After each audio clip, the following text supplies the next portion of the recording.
Tell us in the comments which city you're listening from. Click the like button and let's begin the story.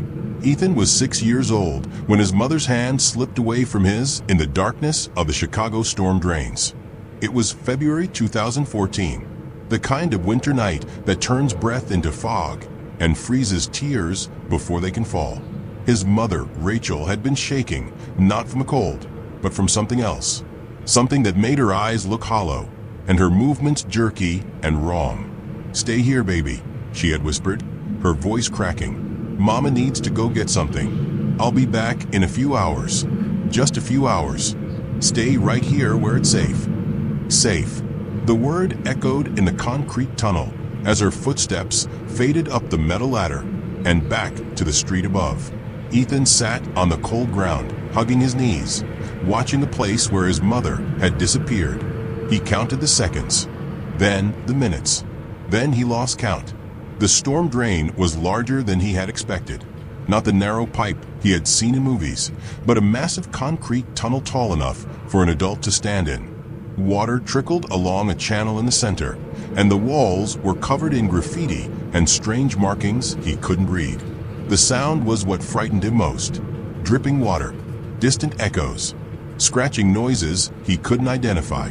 He pulled his thin jacket tighter and tried to remember his mother's instructions. "Stay right here. Don't move. She'll come back." Hours passed. The cold seeped through his clothes and into his bones. His stomach began to ache with hunger.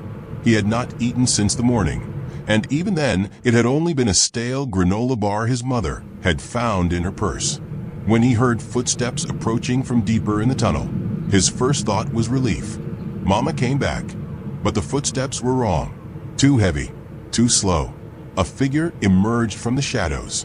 It was a man, but not like any man Ethan had seen before. He was filthy, dressed in layers of torn clothing, pushing a shopping cart filled with plastic bags and mysterious bundles. His beard was long and matted, and his eyes, when they met Ethan's, were sharp and calculating. "What's a kid doing down here?" the man asked, his voice rough. Ethan pressed himself against the wall, too terrified to answer. The man studied him for a long moment, then glanced up at the ladder leading to the street. "She left you, didn't she?" he said quietly. "Your mama.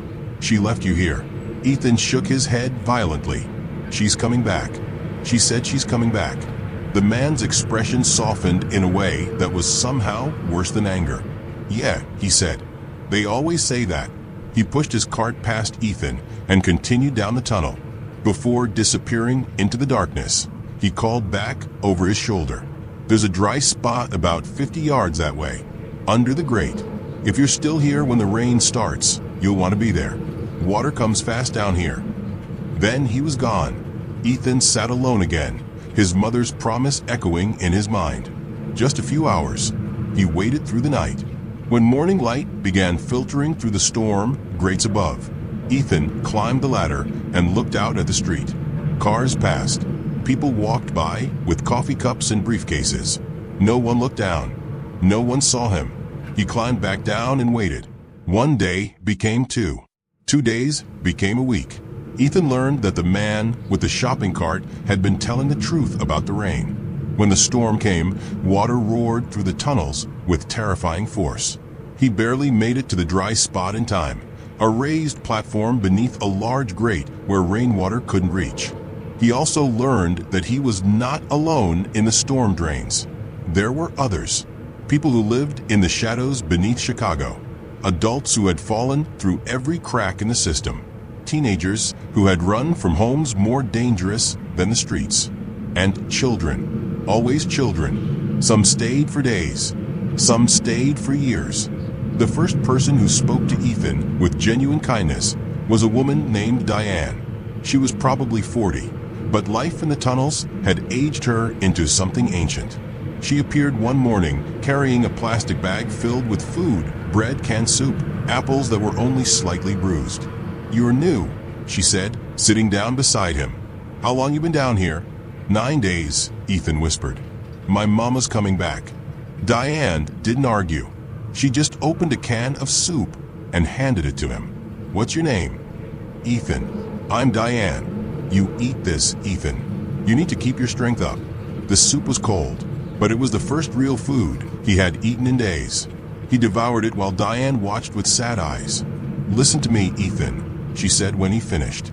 "Down here, there are rules. You follow them, you survive. You break them, you don't. Understand?" He nodded. "Rule 1. Stay away from the east tunnels after dark. Bad people use them. Very bad people. Rule 2. When you hear the warning bells, you run to high ground. Doesn't matter what you're doing. You run. Rule 3. You don't trust everyone down here. Some people, they'll hurt you. But some people will help you. You learn the difference." She reached into her bag and pulled out a small flashlight. "Keep this. Batteries won't last forever, but use it when you need it." "Why are you helping me?" Ethan asked. Diane's expression crumbled for just a moment. "I had a son once," she said quietly. "He'd be about your age now. I lost him to the system. They said I wasn't fit to be his mother." She stood up, shouldering her bag. "Maybe they were right. But you remind me that some kids deserve better than what they got." She walked away before Ethan could say anything else. That night, he heard screaming from the east tunnels. He pressed himself into the darkest corner he could find and covered his ears until the sound stopped. He never asked Diane what happened in the east tunnels. He didn't need to. The weeks blurred together. Ethan developed a routine. In the mornings, he climbed to the surface and searched trash cans near restaurants for food. He learned which businesses threw away usable items at the end of the day. He learned which streets had the fewest police patrols. He learned how to be invisible. In the afternoons, he returned to the tunnels and found quiet places to sleep. He avoided the areas Diane had warned him about. He listened for the warning bells that signaled incoming water. At night, he watched the other residents of the underground. There was Thomas, a veteran who talked to people who weren't there. Maria, a teenager who said she'd been on the streets since she was 11. Old man Jerome, who claimed to have lived in the tunnels for 20 years and knew every inch of the network. And there was Marcus. Marcus was different from the others. He was maybe 35, with intelligent eyes and a quiet way of moving that suggested he had once been someone important. Unlike most of the tunnel dwellers, he kept himself relatively clean and organized. He had created a small shelter in a side chamber with a sleeping bag, canned goods stacked neatly, and even a few books. Marcus noticed Ethan watching him one day and gestured for the boy to approach. "You're the kid whose mother left him," Marcus said. It wasn't a question. Ethan nodded. "How long you planning to wait for her?" "She's coming back." Marcus studied him with an expression that was neither cruel nor kind, just honest. "Maybe she will," he said. "But while you're waiting, you should learn how to take care of yourself. Come here." He showed Ethan how to purify water using a cloth filter and iodine tablets, how to find the warmest spots in the tunnels during winter, how to identify which foods from the trash were still safe to eat and which would make him sick. "Why are you helping me?" Ethan asked, echoing the question he had asked Diane. Marcus was quiet for a long time. "Because someone helped me once," he finally said, "when I first ended up down here. And because kids don't belong in places like this." "Then why am I here?" "Because the world isn't fair, Ethan. And because sometimes the people who are supposed to protect us are the ones who hurt us most." Over the following months, Marcus became the closest thing Ethan had to family. He taught the boy how to navigate the tunnel system, how to read the markings on the walls that indicated safe routes and dead ends. He shared his food when supplies were low. He told stories on cold nights to help Ethan fall asleep. But Marcus also taught him harder lessons. He taught him that some people in the tunnels were dangerous, that there were men who traded in things that should never be traded, that children like Ethan were valuable to the wrong kinds of people. "Stay close to me," Marcus would say. "And if I ever tell you to run, you run. No questions. Understand?" Ethan always nodded. He didn't understand the full scope of the danger until the night he saw them take Sarah. Sarah was 8 years old. She had appeared in the tunnels 3 weeks earlier, brought by an older brother who promised to take care of her. But the brother had disappeared after a few days, and Sarah had been left alone. Diane and Marcus had been watching over her, making sure she had food and stayed in safe areas. But one night, while Ethan was sleeping in his usual corner, he heard voices. Adult voices, too clean and too confident to belong to the usual tunnel residents. He peered around the edge of his shelter and saw two men in dark clothing talking to someone he couldn't see.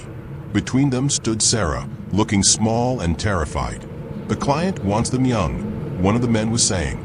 "This one's perfect. Clean her up and she'll do just fine." Sarah tried to pull away, but the man gripped her arm tightly. That was when Marcus appeared. He moved fast, faster than Ethan had ever seen him move. He grabbed one of the men and slammed him against the tunnel wall. The second man reached for something at his belt, a weapon, but Marcus was already moving, striking him in the throat with precision that spoke of military training. "Run, Sarah!" Marcus shouted. "Run!" The girl bolted into the darkness. But there were more men. 3 more emerged from a side tunnel, and this time they were ready for resistance. The fight was brutal and short. Ethan watched from his hiding place, frozen in terror, as Marcus fought to protect a child he barely knew. He watched as the men overwhelmed him. He watched as they dragged Marcus deeper into the tunnel system, toward the east tunnels where no one went after dark. He never saw Marcus again. The next morning, when Ethan finally found the courage to search for him, all he found was blood on the concrete and Marcus's shelter ransacked. Diane found him there, staring at the empty space. "He saved her," Diane said quietly. "Sarah got away. She's safe. Where's Marcus?" Diane's silence was answer enough. "The men who took him," Ethan whispered. "What did they do?" "Things I hope you never have to understand," Diane replied. "But Ethan, you need to know something. Those men, they're part of something bigger. Something that uses these tunnels to move products. And sometimes those products are people, children." She knelt down to his level. Marcus knew. He's been trying to stop it for years. That's why they took him. And that's why you need to be very, very careful. Ethan was 7 years old now. He had been in the tunnels for a year. And for the first time, he understood that his mother was never coming back. But more than that, he understood that the world beneath the streets was hiding horrors that needed to be seen. Marcus had fought against those horrors. And now Marcus was gone. Ethan made a decision that night. If no one else would remember what happened down here, he would. He began paying attention in new ways. He started drawing maps of the tunnel system on scraps of cardboard, marking the areas where the dangerous men appeared most often. He memorized faces. He listened to conversations. When he found a discarded notebook in a trash can, he began writing down everything he saw. Dates, times, descriptions. He didn't know what he would do with this information. He only knew that someone needed to keep record. Someone needed to witness. The years passed in the darkness beneath Chicago. Ethan grew taller, stronger, more careful. He learned every tunnel, every exit, every hiding place. He learned to move silently. He learned to read people's intentions from the way they walked, the way they spoke. He learned to survive. But he also learned to see. He saw how the city above ignored the city below, how people stepped over grates without wondering what lay beneath, how children disappeared into the underground and no one asked questions. He saw how the operation Diane had mentioned worked, how children were moved through the tunnels at night, how money changed hands in the shadows, how some of those children were taken from the streets and others, like he had been, were simply left behind by families too broken to care. He saw how the men who ran the operation had protection, how police sometimes looked the other way, how certain officials received payments to ensure the tunnels remained forgotten. And he wrote it all down. By the time Ethan turned 10, his collection of notes and drawings filled 3 stolen backpacks, hidden in various locations throughout the tunnel system. He had learned to protect his evidence, never keeping it all in one place. Diane had taught him that. Diane, who had become his closest ally after Marcus disappeared, who shared her food and her knowledge, who warned him when dangerous people were nearby. But when Ethan was 11, Diane got sick. It started as a cough, then fever, then something worse that made her too weak to move. "You need a doctor," Ethan told her, frightened by how pale she had become. "Can't go to a hospital," Diane whispered. "They'll put me in the system. Take me away from here. But you'll die if you don't get help." Diane smiled weakly. "Maybe that's okay, Ethan. I'm tired. So tired." She reached out and took his hand. "You listen to me. You're different from the rest of us. You're smart. You're strong. You document everything, and I know why. You're going to tell this story someday, aren't you?" Ethan nodded, tears streaming down his face. "Good," Diane said. "Someone needs to. Someone needs to make them see what they're ignoring." She died 3 days later. Ethan buried her in a corner of the tunnel system, where sunlight filtered through a grate above. It wasn't a real grave. He had no tools to dig one. But he covered her body with blankets and arranged stones in a pattern that felt respectful. He was 12 years old, and he had now lost everyone who had protected him. He was alone again, but he was no longer the frightened 6-year-old his mother had abandoned. He was something else now, something harder, something purposeful. He continued his documentation with renewed intensity. When he was 13, he found a discarded smartphone in a dumpster. The screen was cracked and the battery barely held a charge, but it worked. He taught himself how to use it by watching people on the street above. And then he began taking photographs. Images of the tunnel system. Images of the children who came and went. Images of the men who operated in the shadows. He was careful, always careful. He never let anyone see what he was doing. He charged a phone at public outlets when he surfaced, pretending to be a homeless kid checking social media. The documentation grew more detailed, more damning. By 14, Ethan had mapped the entire criminal network operating beneath Chicago. He knew the major players by sight. He knew their schedules. He knew which tunnels they used for transport and which sections of the city above received their products. He also knew something else.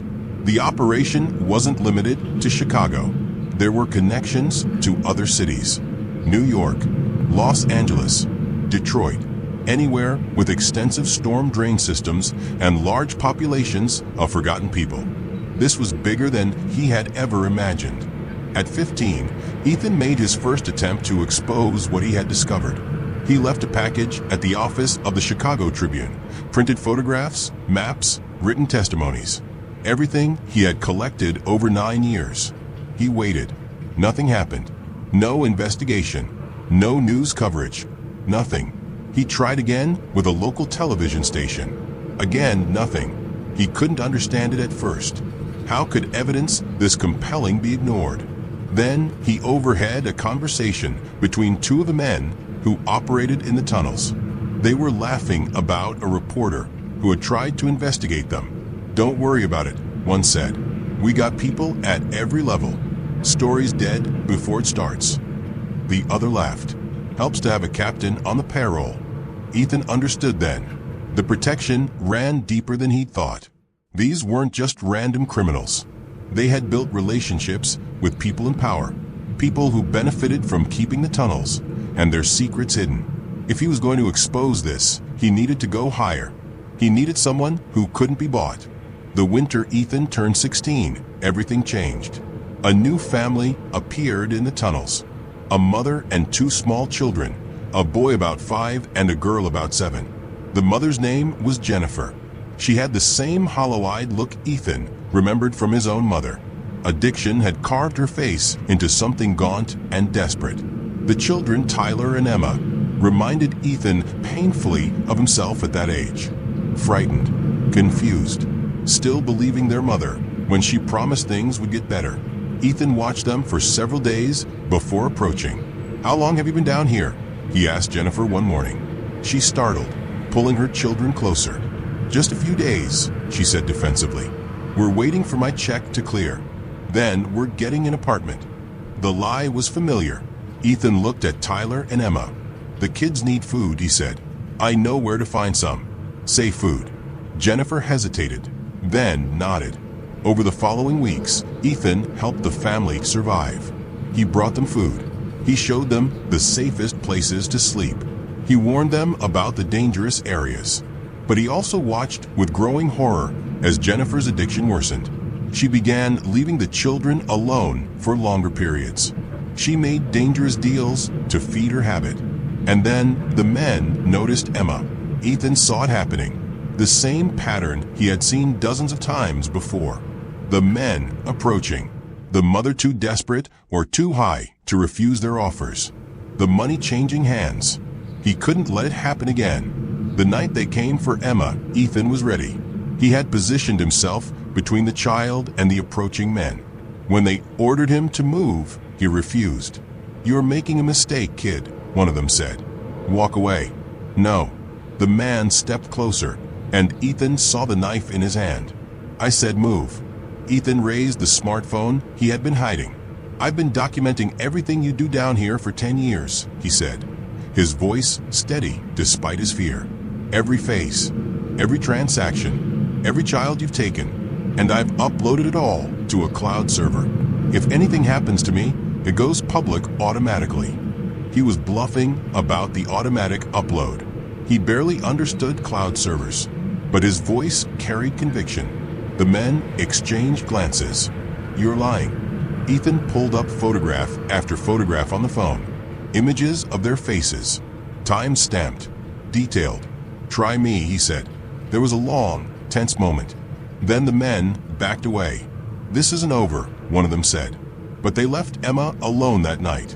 Ethan knew he had crossed a line.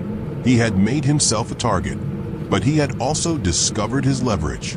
The documentation he had been gathering wasn't just a record. It was a weapon. The next morning, he left the tunnels. For the first time in 10 years, Ethan walked into the daylight with a purpose beyond survival. He went to the offices of the Chicago Defender, a newspaper known for investigative journalism that challenged power rather than protecting it. He asked to speak to Lauren Chun, a reporter whose articles he had read on discarded newspapers over the years. She wrote about corruption, about the invisible populations of American cities, about the systems that failed the vulnerable. The receptionist looked at him skeptically, a filthy 16-year-old asking for their star investigative journalist. "Do you have an appointment?" "No. But tell her I have evidence of a human trafficking network operating beneath Chicago for at least 20 years. Tell her I have names, photographs, and testimony. And tell her if she doesn't see me today, I'll take it to the Washington Post instead." The receptionist stared at him for a moment, then picked up the phone. 20 minutes later, Ethan sat across from Lauren Chun in a small conference room. She was younger than he expected, maybe 35, with sharp eyes that assessed him quickly. "You look like you've been living rough," she said. "How old are you?" 16. "Where are your parents?" "My mother left me in the storm drains when I was 6. I've lived there ever since." Lauren's expression shifted. She set down her pen. "Show me what you have." Ethan opened his backpack and spread his evidence across the table. Maps, notebooks filled with observations, the smartphone with thousands of photographs. Lauren spent 2 hours reviewing everything without speaking. When she finally looked up, her expression was grim. "If this is accurate," she said, "you've documented one of the most extensive criminal operations in the city's history." "It's accurate. And you've been living underground for 10 years? "Yes." "Why come forward now?" Ethan thought of Emma, of Marcus, of Diane, of all the children he had watched disappear into darkness. "Because someone tried to take a 7-year-old girl last night," he said. "And I realized I was done just watching." Lauren nodded slowly. "Ethan, what you're describing implicates people in positions of power. If we publish this, there will be consequences. For you, for me, for anyone involved. Are you prepared for that?" "I've been preparing for 10 years." "Okay," Lauren said. "Then let's burn it all down." The investigation that followed was meticulous. Lauren assigned a team of journalists to verify every detail of Ethan's documentation. They cross-referenced his photographs with missing persons reports. They identified the men in his images through facial recognition databases. They traced financial connections to city officials. Everything checked out, but they needed more. They needed testimony from other witnesses. They needed to build a case so airtight that no amount of corruption could suppress it. Lauren arranged for Ethan to stay in a safe house while the investigation progressed. It was the first time he had slept in a real bed, used a real bathroom, eaten warm food that hadn't come from a trash can. The adjustment was harder than he expected. The silence at night felt wrong. The safety felt temporary. The walls felt like they might close in at any moment. But he forced himself to adapt, because he knew the investigation was bigger than his comfort. Lauren's team spent weeks building the story. They interviewed dozens of people who had lived in the tunnels. They obtained sealed records from family courts showing patterns of disappeared children. They tracked financial transactions linking city officials to shell companies. And slowly, undeniably, the story came together. The Chicago Defender published the first article on a Sunday morning. The headline read, "The City Beneath: How Chicago Abandoned Thousands of Children to Underground Networks of Exploitation." The article included Ethan's photographs, his maps, testimony from survivors, names of officials who had accepted bribes to look away. The response was immediate and explosive. By Monday morning, federal investigators had launched an investigation. The FBI raided locations throughout the city. Arrests began within hours. By Tuesday, the story had gone national. Every major news outlet picked it up. Ethan's face, the 16-year-old who had documented a decade of institutional failure, appeared on television screens across the country. By Wednesday, the calls for resignations began. The police captain, who had been on the trafficking network's payroll, stepped down. 2 city council members were indicted. By the end of the week, rescue operations were underway in storm drain systems across Chicago. They found 43 children living beneath the streets. 43 children the city had forgotten. Emma and Tyler were among them. Ethan watched the news coverage from a safe house, feeling something he hadn't felt in 10 years. Not quite happiness, not quite satisfaction, but something like purpose fulfilled. Lauren visited him that evening. "You did it," she said. "You exposed something the entire city wanted to ignore." "Marcus did it," Ethan replied. "And Diane.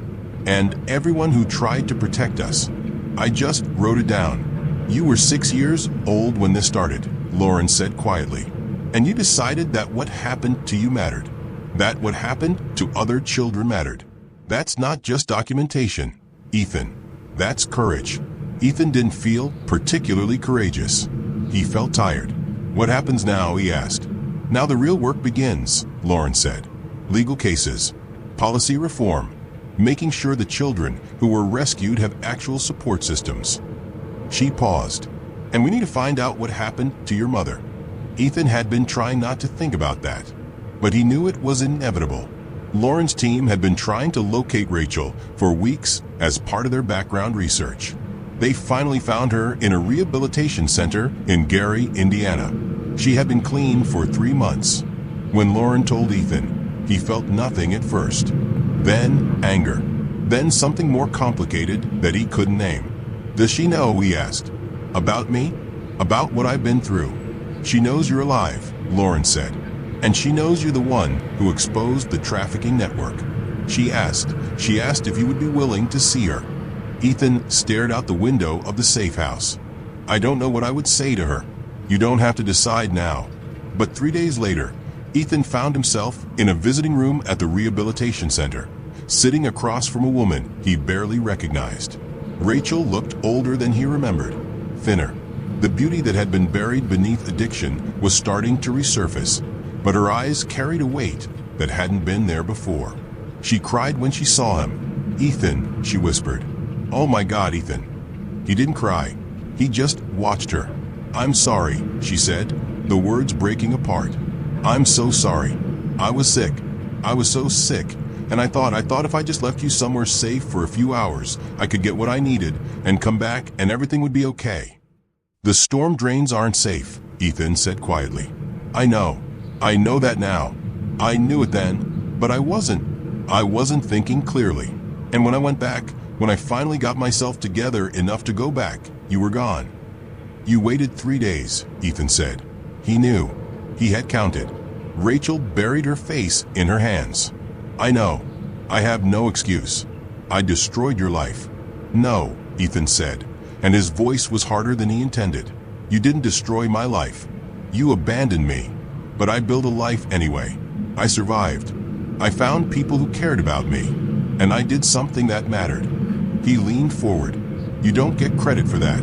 Marcus gets credit. Diane gets credit. Lauren gets credit. You get nothing." Rachel nodded, tears streaming down her face. "I don't want credit," she whispered.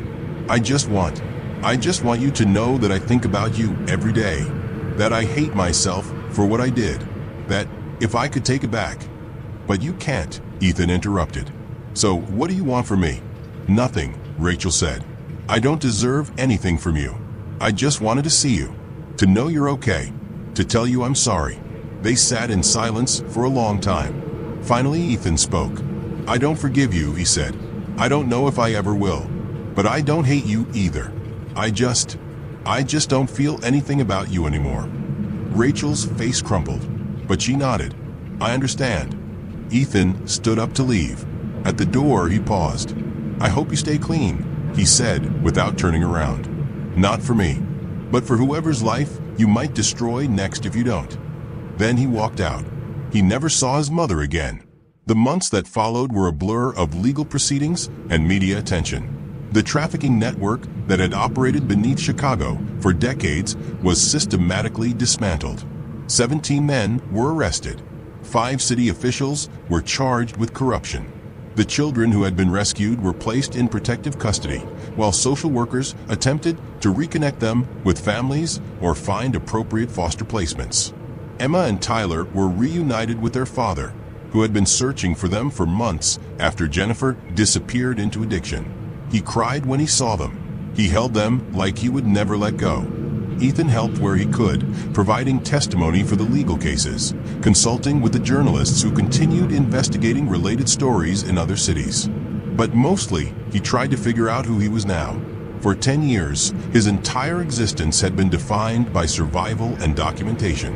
Now, with that mission accomplished, he felt strangely untethered. Lauren helped him enroll in school. At 16, he had almost no formal education, but his years of self-teaching had made him surprisingly well-read.